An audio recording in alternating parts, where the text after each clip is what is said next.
안녕하십니까, 노선호입니다. 12월 27일 일요일 오전입니다.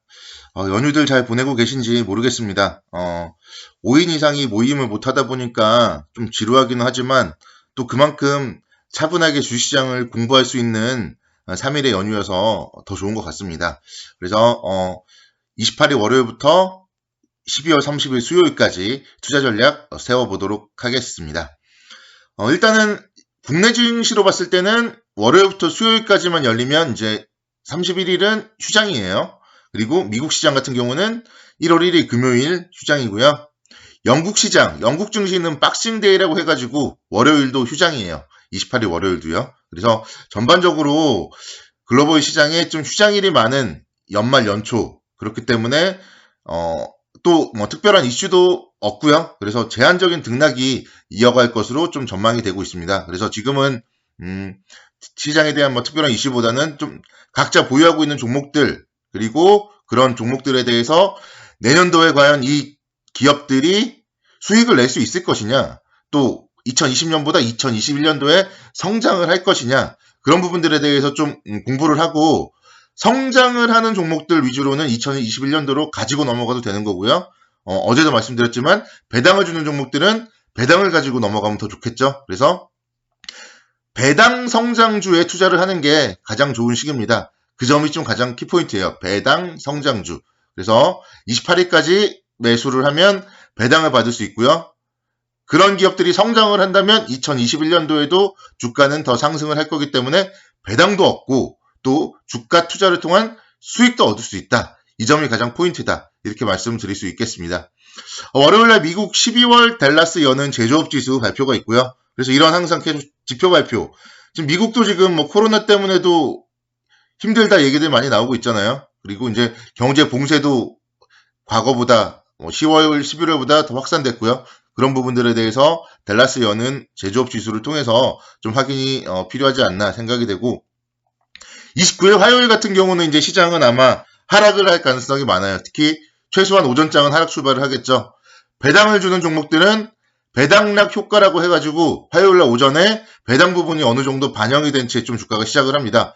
이제 배당 받았네? 그리고 매도하는 그런 투자자분들도 있고, 그런 분들 때문에 화요일날 같은 경우는 시장은 뭐 좋지 못할 걸로 생각이 되지만, 배당을 생각한다면 뭐 그거는 뭐 큰 문제가 되는 건 아니기 때문에 오히려 또 29일날 같은 경우가 저가 매수의 기회로서 활용을 할 수도 있다. 그렇게 말씀을 드릴 수 있겠습니다.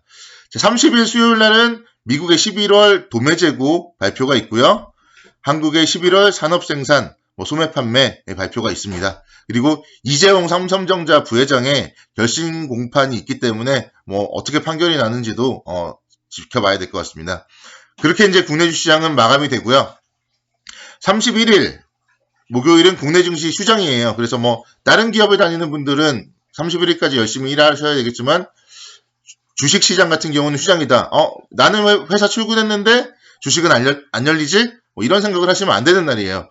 거의 대부분 은행이라던가 뭐 증권 시장이라던가 국내 공휴일가 맞는데 12월 31일 같은 경우는 증권이만 휴장하는 날이에요. 그래서 31일 날 주식시장 안 열린다고 당황하지 마시고요. 그래도 지표들은 발표합니다. 한국의 12월 소비자 물가지수, 그리고 중국의 12월 제조업 구매관리자지수 발표를 하기 때문에 지표들 체크를 해보셔야 되겠습니다.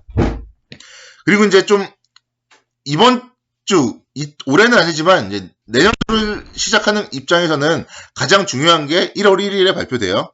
한국의 12월 수출입 발표가 있습니다. 이 부분은 뭐 1월 1일부터 또 3일까지 금토일 연휴잖아요. 그때 제가 발표되는 거를 보고 코멘트를 해드리도록 하겠습니다. 그래서 한국의 12월 수출입 발표를 보고 1월 달에 과연 어떤 종목들에 투자를 해야 될지 그 부분에 대해서는 또 판가름이 난다. 이 부분은 제가 1월 1일 날 또는 1월 2일 날 코멘트를 해드릴 수 있도록 하겠다. 이렇게 좀 말씀을 드리도록 하겠습니다. 전반적으로 시장은 지난주에 또 수요일, 목요일 급등을 했어요. 수요일 날 21선까지 거의 터치를 했죠. 21선까지 터치를 하고 나서 목요일 날 급등을 하면서 또 신고가 돌파를 했습니다. 그래서 뭐 이번 주 월요일, 화요일, 수요일은 좀 제한적인 움직임 보이지 않을까 생각이 되고요. 21선 라인만 깨지 않는다면은 뭐 시장에 대해서는 추세는 좀 큰 문제는 없다. 그렇게 말씀을 드릴 수 있겠습니다. 그리고 이제 수출입 지표 발표 이후에 1월 달의 움직임에 대해서 오히려 좀 더 체크를 해봐야 된다. 그렇게 말씀드리겠고요. 이번 주는 그러니까 좋은 종목들이라면 본인이 가지고 있는 종목들이 좋은 종목들이라면 가지고 넘어가고 또 신규 매수 28일 날 월요일 날 하셔도 무방하고요. 나는 배당납 같은 거 배당 안 받고 그냥 좀 떨어졌을 때 사겠다 이러면 29일 화요일 날 오전장에 좀 떨어졌을 때 매수하는 것도 괜찮은 좋은 전략이 될 것 같습니다. 그래서 내년도를 대비하는 종목들, 제가 그동안 좀 많이 말씀드렸던 종목들 위주로는 좀 한번 좀 매수 관점으로 접근을 하셔도 무리가 없을 것 같아요. 반도체, 삼성전자, SK하이닉스. 반도체 같은 경우는 지금 D램 가격이 내년도에 계속 상승할 걸로 그렇게 전망이 되고 있어요. 그리고 반도체 수요, 어쨌든 내년도에도 상당히 좀 증가된단 말이에요. 그렇기 때문에 이제는 막 자동차에도 반도체가 들어가요. 전기차 이런 거를 만들다 보면. 그래서 PC, 휴대폰, 자동차 이렇게 반도체 수요가 계속 증가되고 있는 이런 부분들에 대해서 감안해 봤을 때 반드시 포트폴리오에 포함이 되어야 된다.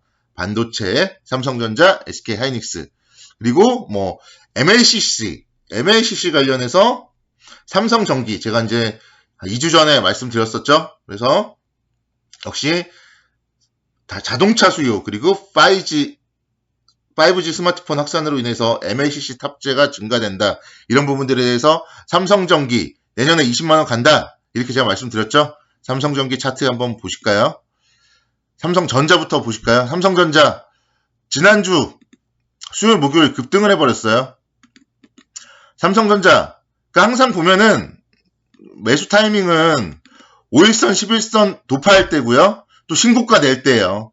수요일 목요일 그러니까 그런 돌파하는 타이밍을 매수 신호로서 받아들이고 매수를 기계적으로 하셔야 됩니다. 제 유튜브가 실시간으로 하는 건 아니잖아요. 그렇기 때문에 각자 이제 투자에 대해서 5일선, 11선, 21선, 이평선을 통한 매수, 그리고 수급, 기관 외국인의 쌍끌이 매수에 대한 매수 이런 부분들에 대해서 잘 보고 좀 판단을 해야 된다. 수요일, 목요일 매수 기회를 줬고요. 근데 어쨌든 2021년도에 삼성전자에 대해서는 10만원 간다. 10만원을 갈 수 있다. 그런 기대감이 있습니다. 저는 좀 10만원이 늦게 갔으면 좋겠거든요.